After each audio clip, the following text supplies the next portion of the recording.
My name is Ben Tyler, and I'm in the Lindon First Ward.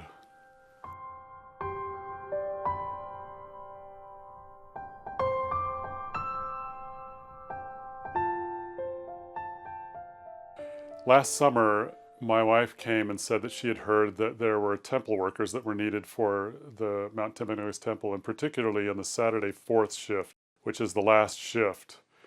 When she first came to me, I thought about my weekly schedule, and Saturday evening was really the only time that we didn't have anything going.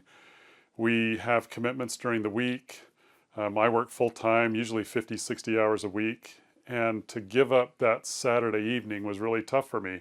And so I told her that we probably weren't ready, that we should probably wait until I retire, and she reluctantly agreed.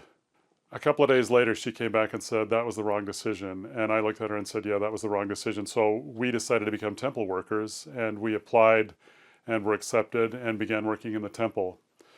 About this same time, I had a problem with my spine that radiated pain into my leg. And it wasn't constant pain, but it was pain that would come at almost arbitrary times. And when the pain came, it was really difficult for me to stand.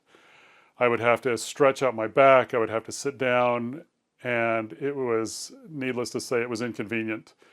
One of the requirements that you have when you're a temple worker is that you have to be able to stand for an hour. And there are different parts of the service that you give in the temple that require you to stand for a long time.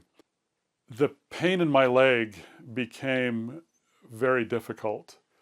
I went to a doctor. I was diagnosed with a pinched nerve, I guess, is sort of an understatement. The disc that separated my two vertebrae at the bottom of my spine had essentially disappeared. And so it was really bone on bone, crushing the nerve. And even more than that, there was a bone spur that was pressing against the nerve. And I was told that I would need surgery. I'd talked to a lot of people.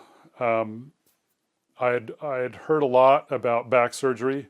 I knew it was difficult, and I knew a lot of people that have had back surgery where they didn't have a good outcome. And I really began to worry. And I would be the last person to say that I have some sort of special avenue or opportunity to have a good result from that surgery just because of either who I am or even working in the temple. I don't think working in the temple makes you immune from difficult surgeries in the same way that paying tithing doesn't necessarily make you rich.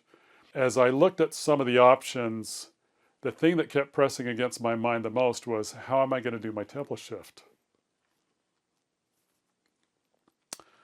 That was not something I had thought about when I was first diagnosed and when I first started to undergo treatment. But it became the most important thing to me is to be able to get my back fixed so that I could do my temple shift without any trouble.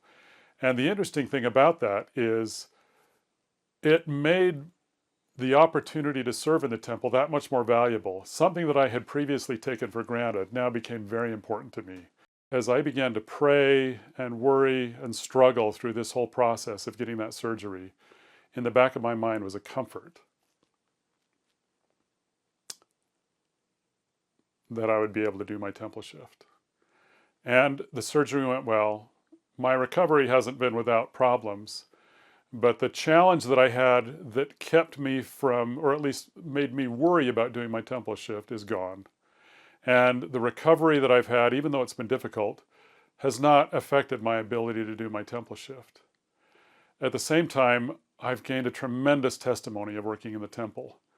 It's a place that I go to for spiritual, even emotional strength. I've been able to take time to ponder. I've been able to enjoy it now that I've been there long enough to understand what my responsibilities are, to memorize some of the things that you say when you're a temple worker.